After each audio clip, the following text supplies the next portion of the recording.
नमस्कार दोस्तों, मैं हूं जेड सोनी। आज हम बात करेंगे जो हमारे यूट्यूब चैनल शिक्षा जोधपुर के अंदर जो आज तो मेन टॉपिक होगा। तो पहले मैंने गोगा जी का करा दिया था। गोगा जी के बाद अगर मैं बात करूं आज की, तो वो आएंगे पाबू जी। राजस्थान के पंच पीर है, उनमें जो प्रमुख थे उनमें नाम आता है पाबू जी का। जो गोगा जी था मैंने पहले करा दिया, उनके बारे में एक एक क्वेश्चन करा दिया। आज हम बात करेंगे पाबू जी। तो पाबू जी कौन थे? पाबू जी, अगर पाबू जी की बात करूँ तो पाबू जी जो थे ना, वो राव सिंहा के वंशज थे। राव सिंहा। राव सिंहा कौन था? राव सिंहा जो था वो जोधपुर में जो राठौड़ वंश है, राठौड़ जो वंश है का क्या था, संस्थापक था। कौन था? राव सिंहा। ठीक है, राव सिंहा जो था वो जोधपुर में जो राठौड़ वंश है उसका संस्थापक था। पाबू जी जो थे, पाबू जी क्या थे? पाबू जी जो थे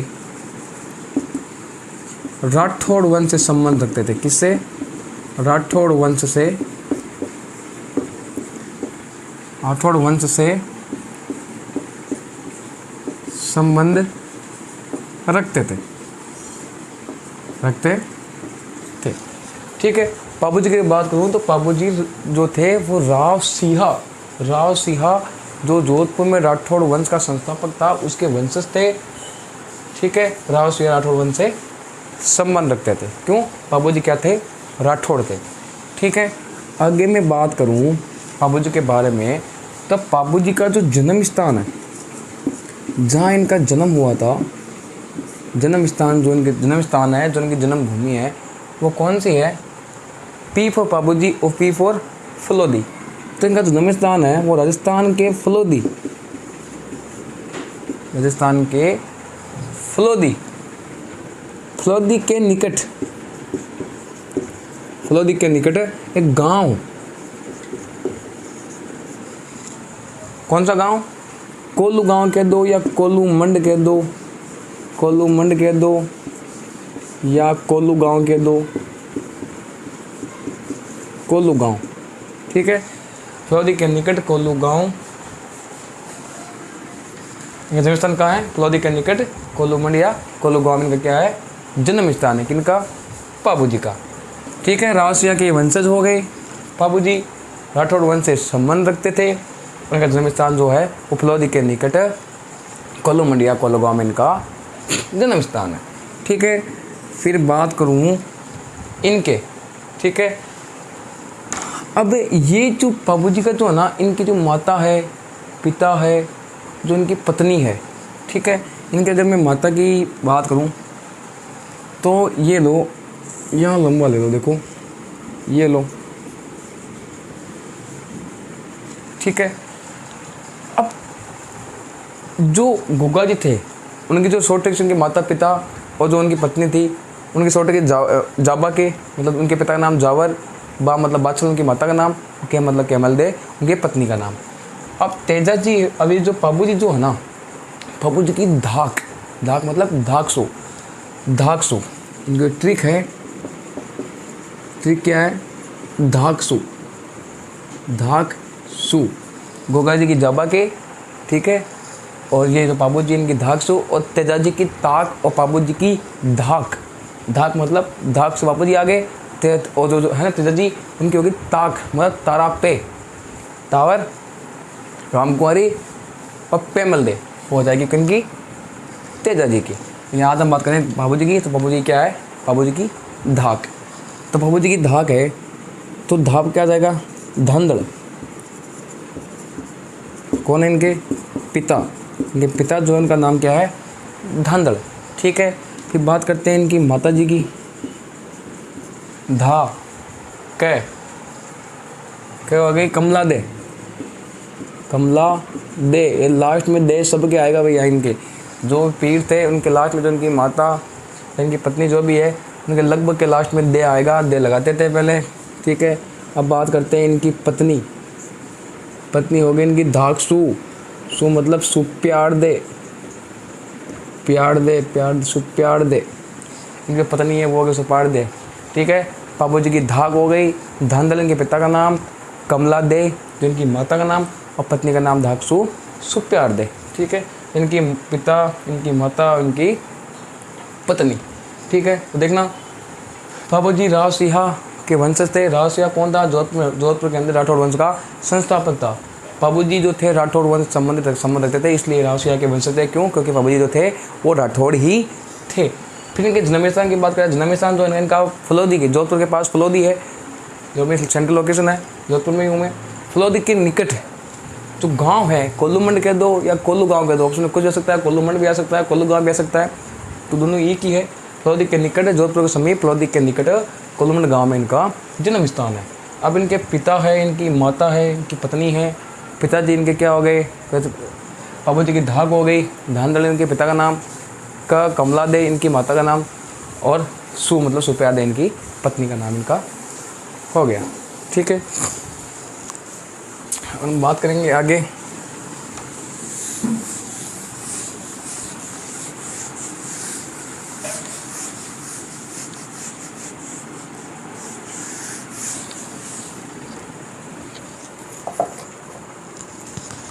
ठीक है, ये सब हो गया। अब देखना कि बाबू जी के बारे में ना एक चीज़ है। अब इनकी पत्नी जो है, ठीक है, पत्नी कौन है इनकी? सुप्यार्दे, सुप्यार्दे, प्यार्दे, सुप्यार्दे। ठीक है, इनकी पत्नी सुप्यार्दे।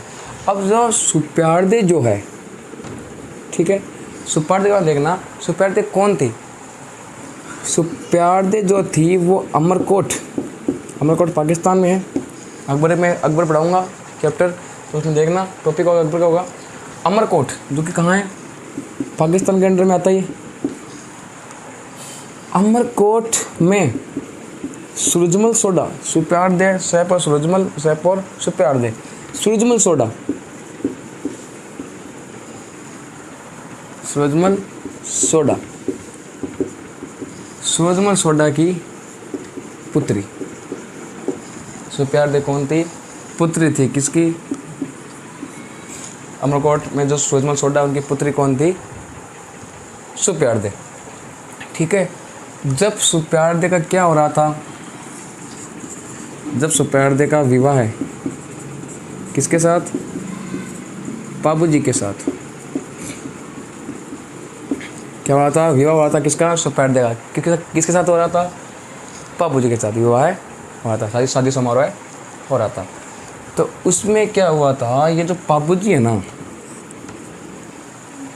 पापू जी को गोरक्षक एवं ऊँटों का देवता के रूप में इनको जाना जाता है। क्यों? अगर ऊँटों में कोई भी संबंधित अगर कोई बीमारी हो तो उस बीमारी को दूर करने के लिए पापू जी की आराधना लोग करते हैं। तो पापू जी की अगर मैं बात करूँ, जब इनका विवाह सुप्यार्दे का जो विवाह है वो पापू जी के साथ हो रहा था, तो उसी टाइम पापू जी ने क्या किया? देवल चारणी की गाय है, जो गाय है ना उनकी, किसकी? देवल चारणी की गायों की रक्षा, देवल चारणी जो है उसकी गायों की रक्षा किससे? एक जिंदराव नाम का तो वहाँ पे था। ठीक है, जिंदराव खींची। ठीक है, देवल चारणी की गायों की रक्षा जिंदराव खींची से करते हुए, ठीक है, से करते हुए अपने प्राणों की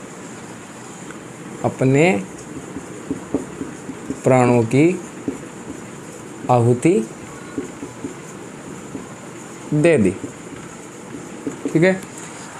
ठीक है, पत्नी इनकी सुप्यार्दे, और सुप्यार्दे जो है पत्नी किसकी? पापू जी की।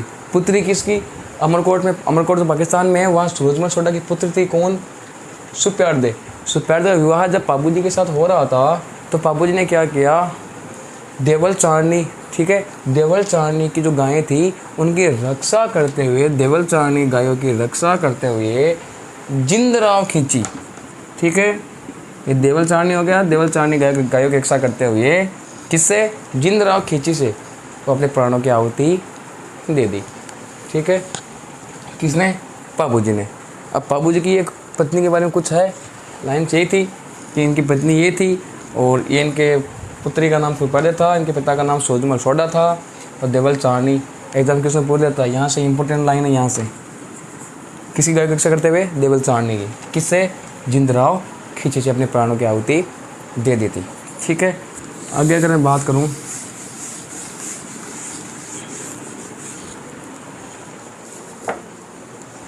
ठीक है, अब पाबूजी की कुछ उपलब्धियां हैं। पाबूजी को देखना, गो रक्षक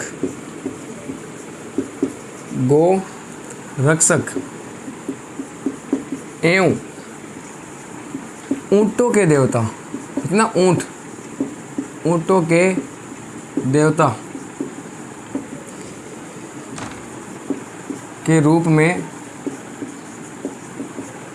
जाने जाते हैं। ठीक है, जो ये पाबूजी हैं इनको गोरक्षक एवं ऊंटों के देवता के रूप में इनको जाना जाता है। किनको? पाबूजी को। गोरक्षक, ये गाय की रक्षा करते हैं। ये देवल चारनी के गाय की रक्षा की थी, किसे? जिंदराव खींची से। ठीक है, इसे ऊंटों के देवता या ऊंटों की रुग्णता दूर करने में बन जाते हैं। एक यहाँ लिख लो, ऊंटों की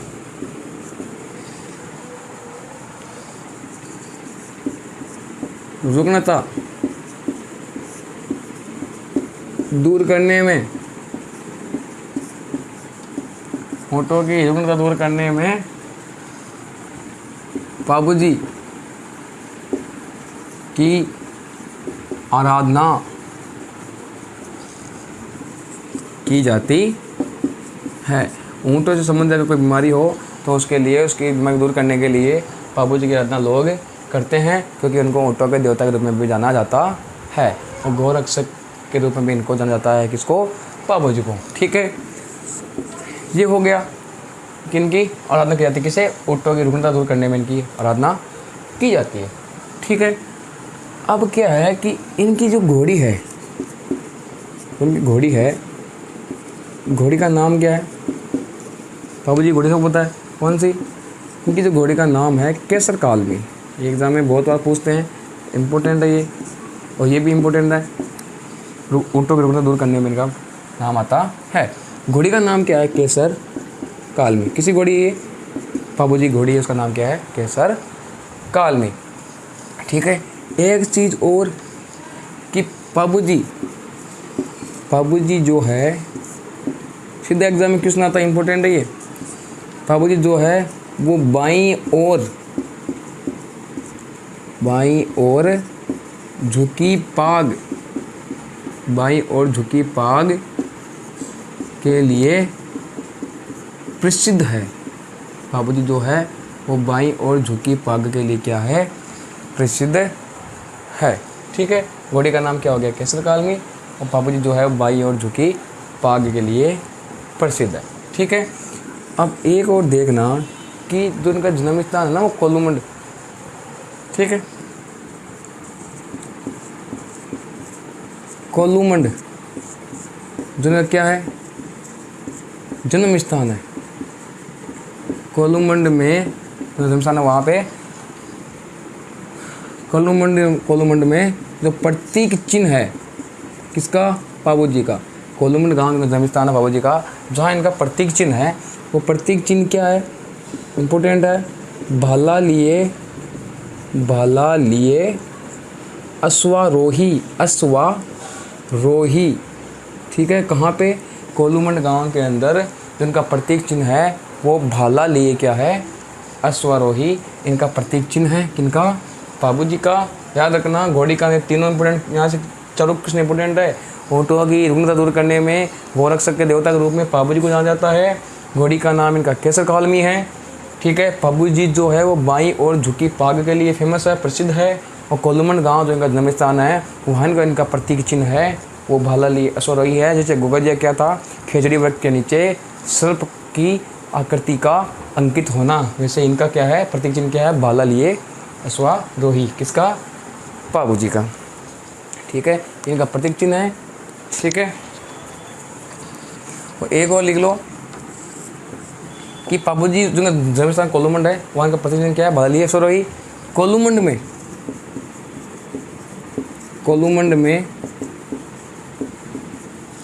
में चैत्र अमावस्या, अभी चैत चल रहा है, ये वीडियो पर करूँगा, ये चैत का महीना ही है, चल रहा है नवरात्रा। चैत्र जो अमावस्या है, चैत्र अमावस्या को क्या लगता है, मेला लगता है मेला। चैत्र अमावस्या को कोलूमंड गांव जो है फलौदी के निकट जोधपुर जिले में, वहाँ बाबूजी का मेला चैत्र अमावस्या को लगता है।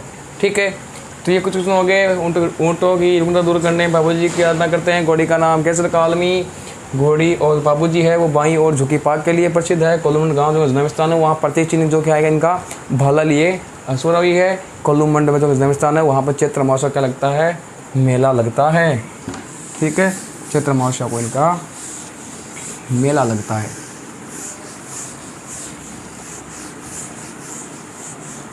ठीक है, और बाबूजी जो है, बाबूजी को लक्ष्मण का अवतार, very very important question, Lakshman का अवतार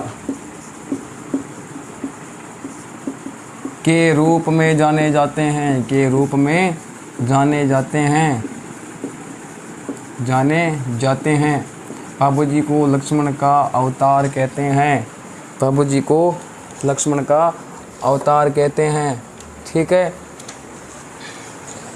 लक्ष्मण का अवतार कहते हैं किसको, बाबूजी को लक्ष्मण का अवतार के रूप में लोग जानते हैं। ठीक है, अब याद रखना एक चीज़ बताऊंगा कि माठ वाद्य, इनका जो वाद्य है वो याद रखना, माठ वाद्य, माठ वाद्य के साथ नायक एवं रेबारी, जैसे गोगा जी को गुजरात के अंदर रेबारी जाति के लोग गोगा नाम से पुकारते थे, वैसे ही माठ वाद्य के साथ, माठ वाद्य यंत्र से बजाते हैं, माठ वाद्य के साथ नायक एवं रेबारी जाति के लोग क्या करते हैं, बाबूजी के पवाड़े गाते हैं। कैसे गाते हैं, माठ वाद्य के साथ। माठ वाद्य बजाते हैं, कौन बजाते हैं, नायक और जो रेबा जाति के लोग होते हैं वो माठ वाद्य के साथ बाबूजी के पवाड़े गाते हैं। ठीक है, कौन गाते हैं, नायक और रेबा जाति के लोग। याद रखना, ये इनके बता रहा हूँ, याद रखना एक सबसे इम्पोर्टेंट क्वेश्चन ये भी इसमें नहीं, लेकिन बाबूजी की बात चलो बता रहा हूँ, बाद में और कराऊंगा इसे जब फड़ कराऊंगा। सबसे लोकप्रिय फड़ कौन सी है, बाबूजी की फड़। बाबूजी की फड़ सबसे लोकप्रिय फड़।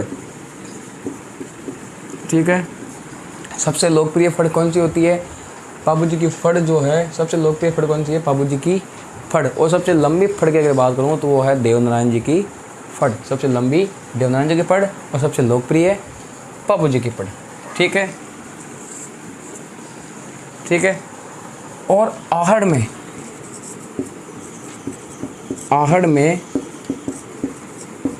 प्रतिवर्ष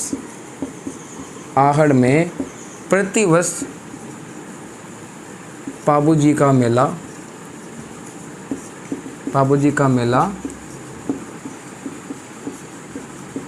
लगता है।